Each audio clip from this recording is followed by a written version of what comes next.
दुश्मन के बच्चों को तो पढ़ाना है, लेकिन अपने बच्चों को मुजरिम बनाना है। एफआईआर करके हमारा मुस्तकबिल तबाह कर रहे हैं। और दूसरी बात ये वो जो अफनान है उसकी वजह से हम अब पूरे मुल्क को ये झेलना पड़ रहा है। जो के तहत देखा जाए तो बच्चों पे एफआईआर नहीं की जाती, एक क्राइम करता तो सजा सबको दी जाती। आला तालीम हासिल करना मैं वो भी नहीं कर सकता बाहर, क्योंकि मैं जाइन से एफआईआर हो गई है। मेरा क्या कसूर था? ये पकड़ के बगैर ना कोई नोटिस नहीं आया। जिस दिन ये कानून नाफिज हुआ उसी दिन मुझे पकड़ लिया। मैं कॉलेज से वापस गवर्नमेंट जॉब करना चाहता था, मेरे पे एफआईआर हो गई, मैं गवर्नमेंट जॉब कर नहीं सकता। अब मैं जैसे अब अगर मैं ब्यूरोक्रेट बनना चाहता था, मेरे पर एफआईआर हो गया, अब तो मैं गवर्नमेंट लेवल पे पीएन भी नहीं बन सकता। जो मेरे वालिदैन का ख्वाब था कि मैं बाहर जाकर पढूं, अब वो भी सारा चकनाचूर हो गया। अब हम करें तो करें क्या? इस कानून के पीछे कोई साजिश थी। ऊपर बैठे में हुकामे वाला ये नहीं चाहते कि ये मीडियोकर बच्चे ऊपर आए। वो ये नहीं चाहते कि ये बच्चे डीआईजी, आईजी या ब्यूरोक्रेट या किसी ऐसे लेवल पे पहुंचे। स्टूडेंट के खिलाफ डायरेक्ट एफआईआर दी जा रही है। स्टूडेंट को बेर बकरियों की तरह मतलब जैसे शिकार किया जा रहा है उनका, जैसे हम बहुत बड़े मुजरिम हैं, हमने बहुत कोई बड़ा गुनाह कर दिया हुआ है। एक बच्चे ने क्या नाम लेते हैं गलती की है, उसका जी सारा जो ब्लेम है वो हम पर आ गया है। पोस्ट एरियाज है वहाँ पर इस तरह के कोई नाका नहीं लगा हुआ, कोई वहाँ पर नहीं पकड़े। वहाँ पे भी अभी भी अमीर ज़ादे इसी तरह गाड़ियाँ चला रहे हैं। बच्चे ने जुर्म किया है तो उसके साथ सारे बच्चों को दी जा रही है, सारे कमसिन बच्चों को दी जा रही है। मैं कहाँ जाऊँ? मैं किससे इंसाफ मांगू? मेरा इंसाफ नहीं है। वकीलों के पास वो कहते हैं हमारे पे जुर्माने हो जाएंगे। मुस्तकबिल नहीं है, जीसी में मेहनत करके आया हूँ मैं, रिश्वत देकर जीसी नहीं आया। उनके पास तो हर बच्चे के पास अपनी अपनी गाड़ियां हैं, उनके ड्राइवर्स हैं। देखें, एक डीएचए का केस हुआ, इनकी आंखें खुल गई। उसने डॉक्टर बनना था, उसने इंजीनियर बनना था, उसने किसी आईटी में जाना था, आपने तो उसमें एफआईआर काट दिए। उसका मुस्तकबिल तो तापनाक कर दिया आपने। बेड़ा गर्क हो गया इससे। उनको ऑफिस से छुट्टी लेके फिर उनको ले जाना लाना बड़ी मुश्किल है, बड़ी परेशानी है। कैसे मुमकिन है कि एक बाप अपने 4-3 बच्चों को छोड़ के आए?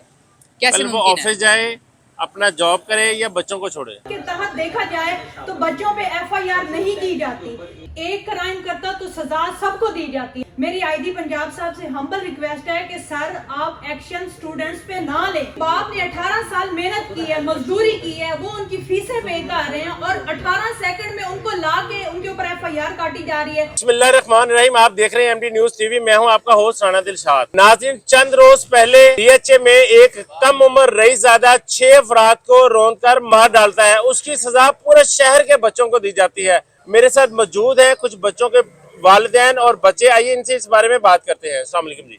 वालेकुम अस्सलाम। मुझे ये लगता है इस कानून के पीछे कोई साजिश थी जो इन्होंने, मेरा ख्याल है, मतलब मैं ओपिनियन है मेरा। देखें, ये जितने भी ऊपर बैठे में हुकामे वाला ये नहीं चाहते कि ये मीडियोकर बच्चे ऊपर आए। वो ये नहीं चाहते कि ये बच्चे डीआईजी, आईजी या ब्यूरोक्रेट या किसी ऐसे लेवल पे पहुंचे। मुझे ये लगता है, शायद माजरत के साथ। उनके पास तो हर बच्चे के पास अपनी अपनी गाड़ियां हैं, उनके ड्राइवर्स हैं। मुआशी जो हालात है उसमें हम अफोर्ड नहीं कर पा रहे। मैं कैसे मैनेज करूं? मैं अपनी दुकान भी देखनी है, मैंने अपना कारोबार भी देखनी है। जरा हुकामे वाला आकर एक बार ये बता दें कि मैं इसको कैसे मैनेज करूं। लिहाजा मेरी इल्तमास है इन तमाम लोगों से, कोई स्मार्ट को लर्निंग ऐसा दे दिया जाए इन बच्चों के लिए। देखें, सबसे बड़ी लर्निंग बच्चों के लिए उनका बैज है। उन्होंने जो कॉस्ट्यूम पहना होता है, अपना यूनिफॉर्म जो पहना होता है, यही उनके लिए लर्निंग होना चाहिए। उसमें उसकी सारी डाटा एंट्री हुई होती है, वो कार्ड ही उसका लर्नर हो। देखिए, एक डीएचए का केस हुआ, इनकी आंखें खुल गई। और भाई, कानून बनाए जाते हैं जो शुरू से हो और इम्प्लीमेंटेशन हो उसकी। उसने डॉक्टर बनना था, उसने इंजीनियर बनना था, उसने किसी आईटी में जाना था, आपने तो उसमें एफआईआर काट दिए। उसका मुस्तकबिल तो तापनाक कर दिया आपने। बेड़ा गर्क हो गया इससे। देखिए, मेरे 3 बच्चे हैं माशाल्लाह, ठीक है, और कॉलेज और यूनिवर्सिटी गोइंग है जी। लेकिन मुश्किलात अब ये हो गई कि अब उनको मुझे देखना पड़ रहा है। ऑफिस से भी लेट हो रहा हूँ, उनको ऑफिस से छुट्टी लेके फिर उनको ले जाना लाना बड़ी मुश्किल है, बड़ी परेशानी है। रिक्वेस्ट ये है कि इस कानून में नरमी पैदा की जाए, बच्चों के लिए कोई कार्ड जारी किया जाए और ख़ास तौर पर स्टूडेंट्स को उनको देखा जाए कि यार ये कॉलेज जा रहा है, इसके पास बैग है, लैपटॉप है, जो भी है, इसको जाने दिया जाए। और वो बच्चे हमारे को ऐसे नहीं है कोई व्हीलिंग करके जा रहे हैं या कोई जिगजैग करके जा रहे हैं, वो सीधा जाते हैं, सीधा घर आ जाते हैं। पढ़ने वाले बच्चे बहुत शुक्रिया जनाब। अच्छा, ये जो बच्चों पर, स्टूडेंट्स पर एफआईआर आप लोगों पर दी जाती है, इस पर आप क्या कहते हैं? आपके मुस्तकबिल पर ये क्या असरात छोड़ेगा? स्टूडेंट के खिलाफ डायरेक्ट एफआईआर दी जा रही है। स्टूडेंट को बेर बकरियों की तरह मतलब जैसे शिकार किया जा रहा है उनका, जैसे हम बहुत बड़े मुजरिम हैं, हमने बहुत कोई बड़ा गुनाह कर दिया हुआ है। एक बच्चे ने क्या नाम लेते हैं गलती की है, उसका जी सारा जो ब्लेम है वो हम पर आ गया है। हम गरीब घरों से हैं, मिडिल क्लास हैं, तो हमारे वालिदैन ने हमें मेहनत करके मतलब वो दिन रात मेहनत करके हमें यहाँ तक लेकर आए, कॉलेज लेवल तक हम जीसी में एडमिशन लिया, बहुत मेहनत की है। तो अब हमारी हंटिंग की जा रही है ताकि हमारे जो मुल्क का फ्यूचर है उसको ख़राब कर दिया जाए। ना ये बच्चे बाहर के रहे, ना ये अंदर के रहे और यही ये सड़कों पर रहे। अब मैं जैसे अगर मैं ब्यूरोक्रेट बनना चाहता था, मेरे पर FIR हो गया, अब तो मैं गवर्नमेंट लेवल पे PN भी नहीं बन सकता। जो मेरे वालिदैन का ख्वाब था कि मैं बाहर जाकर पढूं, अब वो भी सारा चकनाचूर हो गया। अब हम करें तो करें क्या। और जो दूसरी बात ये है, जो हमारा कॉलेज है, अगर हम उसकी हिस्ट्री में देखें, काफ़ी ज़्यादा मिनिस्टर्स वगैरह, ब्यूरोक्रेट्स वगैरह आए हैं। हो सकता है आज हम में से जो खड़ा हुआ है वो भी कल को एक प्राइम मिनिस्टर बने, IG पंजाब बने, ब्यूरोक्रेट बने, चीफ मिनिस्टर बने। तो मसला तो ये है कि क्या नाम है। और दूसरी बात ये, हम आते ही इस इदारे में इसलिए हैं क्योंकि इसकी डिग्री वैल्यू बहुत ज़्यादा है और बहुत ज़्यादा इंपॉर्टेंस दी जाती है। अगर हम पे FIR हो जाएगी और अगर हम बाहर के मुल्क नहीं जा पाएंगे, अपने मुल्क को रिप्रेजेंट नहीं कर पाएंगे तो क्या फ़ायदा। और दूसरी बात ये, वो जो अफनान है उसकी वजह से हम अब पूरे मुल्क को ये झेलना पड़ रहा है। जो पोस्ट एरियाज है वहाँ पर इस तरह के कोई नाका नहीं लगा हुआ, कोई वहाँ पर नहीं पकड़े। वहाँ पर भी अभी भी अमीरजादे इसी तरह गाड़ियाँ चला रहे हैं, अंडर 16। जी, ऐसे ही हो रहा है। क्या वहाँ पर जाने का, क्या वहाँ पर एक्सीडेंट होने का खतरा नहीं है? सिर्फ ये गरीबों के ऊपर ही कानूनी नाफिज करना होता है। पोश एरियाज में आज भी रईसजादों के बच्चे गाड़ियों पर जिग-जैग कर रहे हैं, इसी तरह फिर रहे हैं। सजा सिर्फ गरीब को बच्चों को देकर एक खाना पूरी की जाती है। जानते हैं दूसरे मुतासरा बच्चे से। बच्चे ने जुर्म किया है तो उसके साथ सारे बच्चों को दी जा रही है, सारे कम से बच्चों को दी जा रही है। मैं आपसे पूछता हूँ कि अगर एक मीडिया वाला जुर्म करता है तो सारे मीडिया वालों को उठा कर ले जाएंगे, उनके भी फिर FIR करना। हमारे पे FIR किस चीज़ की जा रही है? मैं सारा मुस्तकबिल तबाह कर रहे हैं। कौन मेरा मुस्तकबिल वापस सही करेगा? आप मुझे बताए, कौन मेरा मुस्तकबिल वापस सही करेगा? ये सारे अशरफिया करेंगे। मैं कहाँ जाऊँ? मैं किससे इंसाफ मांगूँ? मेरा इंसाफ नहीं, यहाँ वकीलों के पास है, वो कहते हैं हमारे पे जुर्माने हो जाएंगे। मैं क्या करूँ? मेरा मुस्तकबिल नहीं है। GC में मेहनत करके आया हूँ, मैं रिश्वत देकर GC नहीं आया। गवर्नमेंट जॉब करना चाहता था, मेरे पे FIR हो गई, मैं गवर्नमेंट जॉब कर नहीं सकता। चलें वो छड़े, मैं एक बाहर क्यों जाके अच्छी आला तालीम हासिल करना चाहता, मैं वो भी नहीं कर सकता। बाहर क्यों मैं जाने से FIR हो गई है। मेरा क्या कसूर था? एक बगैर नोटिस के आपने एक कानून नाफिज कर दिया, हमारा क्या कसूर था? ये पकड़ के बगैर नाफिज, कोई नोटिस नहीं आया, जिस दिन ये कानून नाफिज है उसी दिन मुझे पकड़ लिया, मैं कॉलेज से वापस। ये GC का बच्चा आज गम की तस्वीर बना हुआ है, पूछ रहा है मेरा कसूर क्या था, मुझ पर FIR क्यों दी गई, मेरा मुस्तकबिल ताबनाक क्यों किया गया। आइए बात करते हैं GC के ही एक और बच्चे से। जी, मैं समझता हूँ कि ये बिल्कुल महज एक जुल्म है। अपने मुल्क को तबाह करने का खुद एक ये अमल कर रहे हैं।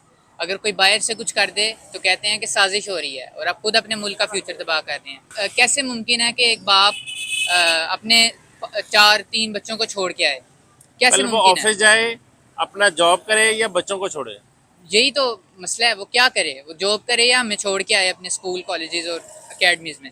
हमारा ये स्लोगन है, जब ये APS का वाक़या हुआ तो हमने कहा कि हमने अपने दुश्मन के बच्चों को पढ़ाना है।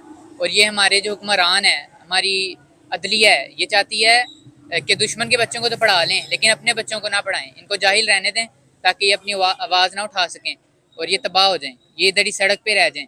हम GC में इस सड़क पे आने के लिए नहीं आए, अपने मुल्क को संवारने के लिए आए थे, लेकिन ये हमारे खिलाफ जुल्म कर रहे हैं। हमें FIR करके हमारा मुस्तकबिल तबाह कर रहे हैं। दुश्मन के बच्चों को तो पढ़ाना है लेकिन अपने बच्चों को मुजरिम बनाना है। वाह, क्या इंसाफ है हमारा। आज हमारे पास GC यूनिवर्सिटी के तुलबा आए थे और वो हमसे इंसाफ मांगने आए थे। हम उनको कैसे इंसाफ प्रोवाइड कर सकते हैं जब अगर कोई एक क्राइम करता तो सजा सबको दी जाती है? हमारे कानून में ऐसा तो नहीं है, अगर कोई क्राइम करता है तो उसी को सजा मिलनी चाहिए, सबको क्यों सजा दी जाती है? सबको कटहरे में ला के खड़ा किया जाता है। मेरी IG पंजाब साहब से हम्बल रिक्वेस्ट है कि सर आप एक्शन स्टूडेंट्स पे ना लें। अगर आपने एक्शन लेना है तो आप ट्रक ड्राइवर पे एक्शन लें, अगर आपने एक्शन लेना रिक्शा ड्राइवर पे एक्शन लें, अगर आपने एक्शन लेना ही है तो वो गाड़ियों वालों को पकड़ें। ये वो बच्चे हैं जिनके वालिदैन दिन रात मेहनत करके इनकी फीसें पूरी करते हैं और आप लोग उन्हीं पे FIR काटी जा रहे हैं। अगर देखा जाए सेक्शन 113 के तहत देखा जाए तो बच्चों पे FIR नहीं की जाती।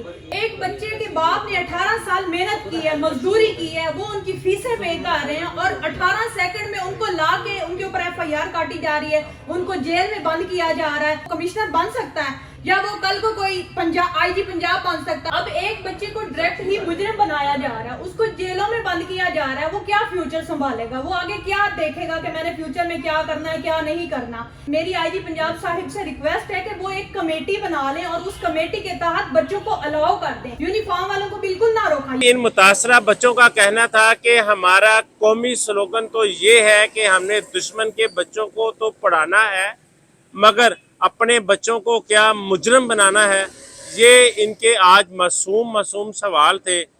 मेरी आला हुकाम से, चीफ जस्टिस ऑफ पाकिस्तान से, आईजी पंजाब से एक गुजारिश है कि इस कानून के बारे में सोचा जाए और तालिब इल्मों को इस पर कुछ राय दी जाए। आपने इन मुतासरा तालिब इल्मों की बातें सुनी, इनके वालिदैन की बातें सुनी, कमेंट बॉक्स में अपनी राय से ज़रूर आगाह कीजिएगा। इसी के साथ इजाज़त दीजिए। अल्लाह निगहबान।